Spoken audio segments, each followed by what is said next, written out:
stir up some emotion and feelings within you. And we're not planning on sharing any unnecessary detail about the incident. However, with the consent of some people directly affected, and in true clinical psychology style, we will be bringing the voice of the service user to the podium by playing a couple of audio clips. Now, we have the consent to play these audio clips to educate people at conferences such as today, but we don't have consent for the voices of the service users to be recorded at any point today. So we'll make a note anytime we're about to play some clips, and we ask that people turn off any kind of recording equipment at those times. Both Claire and I are going to be available after the talk because we imagine there's going to be a lot of questions. Thank you, Alan. So just to start off, this is a picture of where the Manchester Resilience Hub is located. So it's in on the outskirts of Manchester, an area called Ashton-under-Lyne.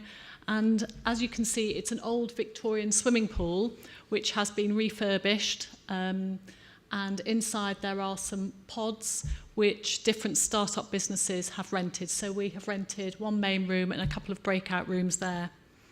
I thought I'd start off and just tell you my narrative as to how I became involved in the Resilience Hub before I go on and tell you a bit about what we've been doing.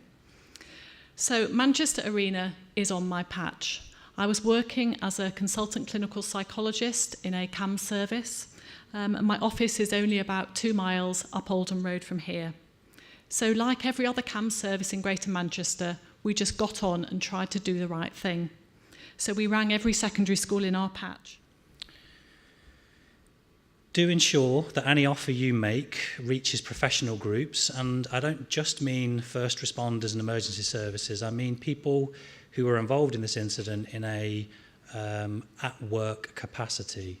So for us, we also have this offer open to people who are working at the arena, whether that was selling merchandise, working security, car parking attendants, transport staff, taxi drivers, hotel staff that put up the bereaved families whilst they are waiting for news of their loved ones.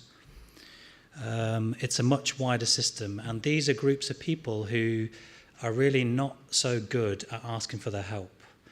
They really don't feel deserving, and they really put themselves to the back of the queue. And it was only really after the anniversary had passed of 1 year that our number of professionals who we're supporting started steadily growing. So in conjunction with other agencies, and in the beginning, especially in conjunction with Greater Manchester Police, we set about organising, developing and delivering a one-day workshop for families who'd been affected. Following the awful terrorist attack in Utøya, Norway in 2011, the Norwegian government funded residential weekends to bring families together, and the evaluation described how helpful this had been in families' recovery.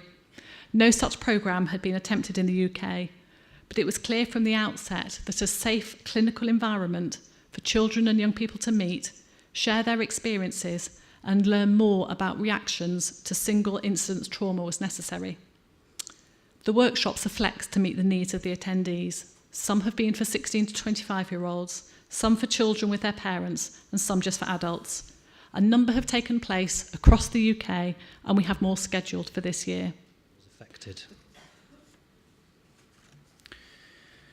So the work undertaken by the Hub, it is being currently independently evaluated, and there is ongoing research. So do come back and ask us about our learning in the future to find out more. Intuitively, I think myself and Claire feel that we did the right thing. In fact, we've had this endorsed by an anonymous feedback snap survey with over 500 persons affected having completed, who also think that we did the right thing.